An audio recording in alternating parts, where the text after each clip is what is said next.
नमस्कार दोस्तों।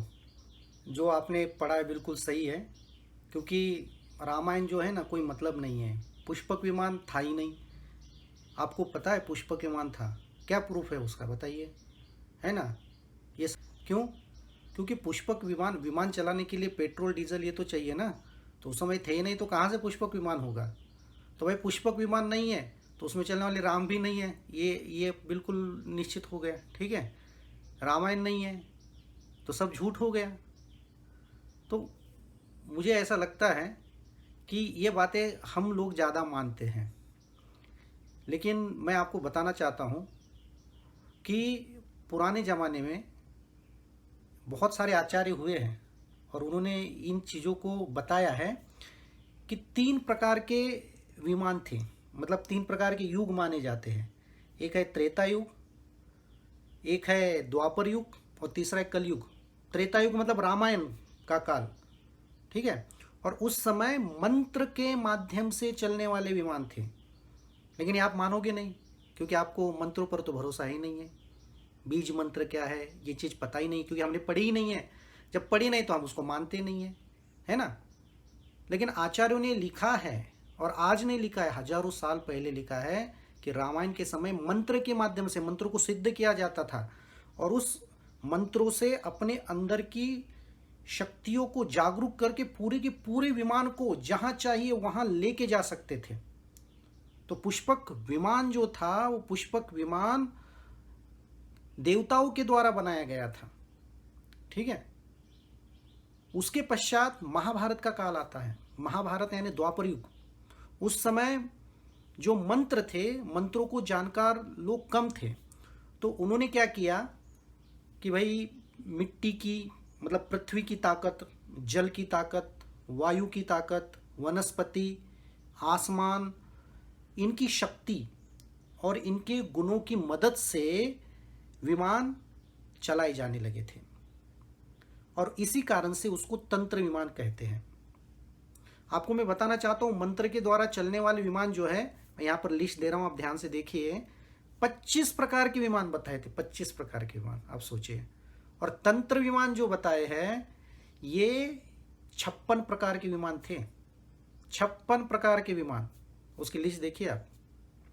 और तीसरा जो विमान है कलयुग, मतलब आज के समय के जिन विमानों की जानकारी महर्षि भारद्वाज ने दी है, उनके पुस्तक में यंत्र सर्वस्वम, ये एक पुस्तक थी उस समय लिखी गई, और उस यंत्र सर्वस्वम में 8वां अधिकार था विमान प्रकरणम।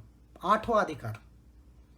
अब सोच लीजिए, 7 अधिकार तो पता ही नहीं है कि उसमें कौन कौन सी टेक्नोलॉजी के बारे में जानकारी थी। आप गूगल में जाइए, देखिए विमान प्रकरणम, आपको मिलेगी, वो किताब मिलेगी, संस्कृत में लिखा हुआ मिलेगा। कोई आज नहीं लिखा है, हजारों साल पहले लिखा है। और उसमें उन्होंने एक श्लोक लिखा है। क्या श्लोक है? मंत्र प्रभावात् त्रेतायाम विमान यांत्रिका इति द्वापारे तंत्र प्रधानात्वात् विमाना तांत्रिका स्मृता मंत्र तंत्र विहीनत्वात् तिष्येतु कृतिका इति उक्तम शास्त्रेषु सर्वत्र पूर्वाचार्य मतम तथा। तो ये पूर्वाचार्यों ने लिखा हुआ है। वो भी कह रहे कि मैं मन से नहीं कह रहा हूँ। ऋषि भारद्वाज भी कह रहे हैं कि मैं मन से नहीं कह रहा हूँ। पूर्वाचार्य ने जो कहा है वो कह रहे हैं हम मन से नहीं कह रहे हैं। ये तो पूर्वाचार्यों ने पता नहीं कब से लिखते आ रहे हैं। अब हम भरोसा क्यों नहीं कर रहे? क्योंकि हम लोगों ने हमारी संस्कृति का, हमारे कल्चर का कभी अध्ययन किया ही नहीं है, उसको समझा ही नहीं है। देखिए, मैंने आपको मांत्रिक विमान, ठीक है, ये तो बता दिए। तांत्रिक विमान जो आज की तारीख में चल रहे वो किससे चल रहे? यंत्र के माध्यम से चल रहे, इसलिए उसको क्या कहेंगे हम? यांत्रिक विमान। यंत्रों से, मशीन से चलने वाले विमान। तो इनके बारे में जो जानकारी दी है, ये जानकारी महर्षि भारद्वाज ने अपने यंत्र सर्वस्वम का जो 8वां अधिकार है विमान प्रकरणम, उसमें दिया है। और एक विमान की चर्चा नहीं की है दोस्तों, 25 प्रकार के विमानों की चर्चा की है।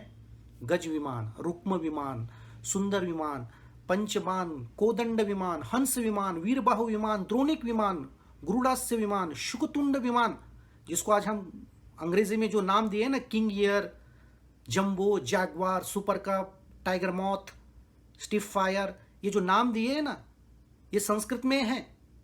ठीक है, जो लुफ्त हंसा, आज हम देखते हैं जो नाम दिया है, ये किसके आधार पर नाम दिया है? ये संस्कृत का है, लुप्त हंस। हंस लुप्त हो गए, समाप्त हो गए। लेकिन आपको हंस देखना है तो हमारा विमान देखिए, ठीक है, उसको लुफ्तांसा उन्होंने बना दिया। जर्मन के लोग देखिए कितना संस्कृत भाषा को महत्व दे रहे हैं, क्योंकि उनको पता है कि सही जानकारी कहीं है तो वह हमारी संस्कृत भाषा के अंदर में छुपी है। इसलिए दोस्तों, आपको लगता है कि भाई पुष्पक विमान नहीं है, तो आपके हिसाब से फिर राम भी नहीं है, आपके हिसाब से हनुमान भी नहीं है, और आपके हिसाब से रामायण भी नहीं है। तो आपको भरोसा करना है तो कीजिए, और नहीं करना है तो छोड़ दीजिए। धन्यवाद दोस्तों, नमस्कार।